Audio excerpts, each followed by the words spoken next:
ভারতের বিরুদ্ধে চীনের স্পাইশিপ পাঠানোর সাথে সাথে পাল্টা ভারতের তরফ থেকে একাধিক ব্রহ্মোস মিসাইলকে পাঠিয়ে দিয়েছে, যাদের ঠেকানো চীনের স্পাইশিপের কথা তো ভুলেই যান। ওদের যুদ্ধজাহাজের পক্ষেও এক কথায় অসম্ভব ব্যাপার। আর স্বাভাবিকভাবে ভারত যেভাবে ব্যাক টু ব্যাক চীনের বিরুদ্ধে অ্যাকশান নিচ্ছে, তাতে কিন্তু চাইনিজ কমিউনিস্ট পার্টি রাগে ফেটে পড়েছে। এমনকি পরিস্থিতি তো এমন জায়গায় পৌঁছে গেছে যেখানে চীনের সরকার ভারতকে খোলাখুলি ধমকি দিচ্ছে, কিন্তু তাতেও খুব একটা লাভ হবে না। কেননা হালেই ভারতের চাপে পড়ে শ্রীলঙ্কা চাইনিজ স্পাইশিপকে নিজের দেশে ঢুকতে দেয়নি, ফলে বাধ্য হয়ে চীনের এই জাহাজ এখন মালদ্বীপে গিয়ে ডক করতে বাধ্য হয়েছিল।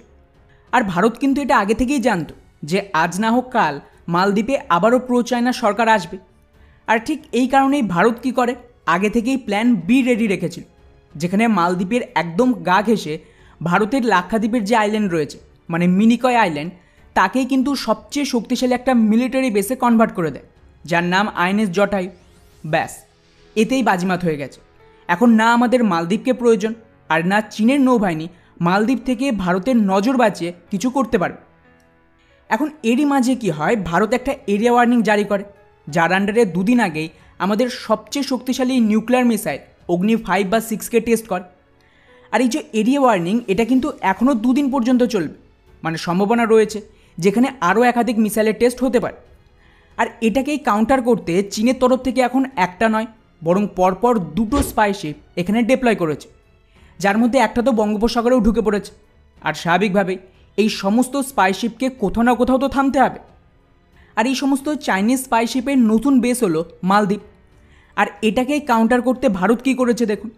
ভারতের তরফ থেকে কিছুদিন আগে আইএনএস জটায়ুতে ব্যাপক মাত্রায় ব্রহ্মোস মিসাইলের ডিপ্লয়মেন্ট শুরু করে দিয়েছে। এগুলো সবটাই কিন্তু কোস্টাল ভেরিয়েন্ট, মানে এই দ্বীপের আশেপাশে যত টার্গেট রয়েছে তার উপরে অ্যাটাক করবে।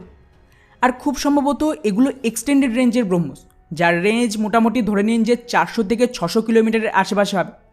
কিন্তু অফিসিয়ালি এখানে কত রেঞ্জের ব্রহ্মোস ডিপ্লয় আছে সেটা কিন্তু পাবলিক করা হয়নি। আর এটাকে নিয়ে চীন আরও চটে রয়েছে। চীনের কমিউনিস্ট পার্টির মুখপাত্র গ্লোবাল টাইমসের রিপোর্ট দেখুন।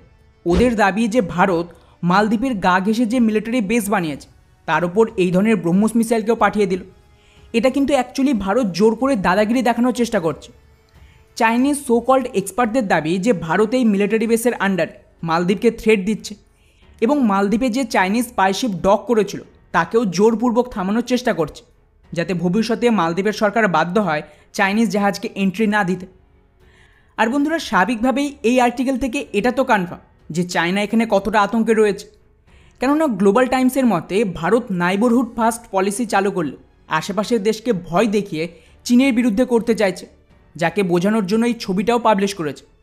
অর্থাৎ ভারত নাকি গায়ের জোরে শ্রীলঙ্কা বা মালদ্বীপের বিদেশ নীতিকে এখানে কন্ট্রোল করার চেষ্টা করছে। আর আপনাদের হয়তো মনে আছে যে আমি এর উপরে কিন্তু একটা ভিডিও বানিয়েছিলাম, যখন শ্রীলঙ্কা চীনের জাহাজকে আটকে দেয় তখনও চীন এটাই বলেছিল। আর এখানে শেষ নয়, কিছুদিন আগেই আমাদের অতিরিক্ত 10,000 সেনা চীনের বিরুদ্ধে মোতায়েন হয়।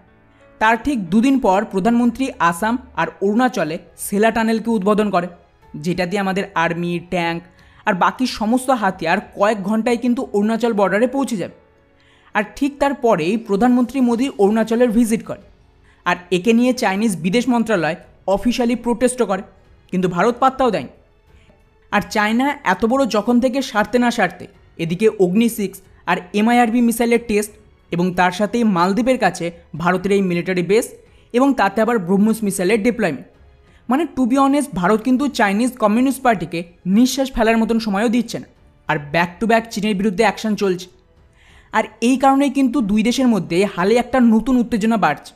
এখন বিষয়টি আরও অনেক দূর গড়াবে, কারণ যেমনটা আমি বললাম যে এই মিসাইল টেস্টের যে এরিয়া ওয়ার্নিং, সেটা কিন্তু 16 তারিখ অবধি আছে, মানে আরও দুদিন সময় আছে হাতে।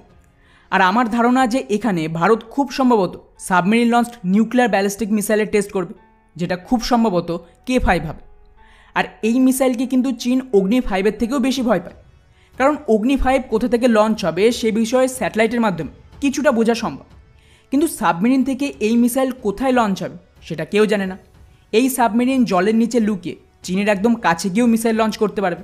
তার উপর আবার এই মিসাইলের রেঞ্জ এত বেশি যে চীন কিছু বুঝে ওঠার আগেই সব কিছু শেষ হয়ে যাবে।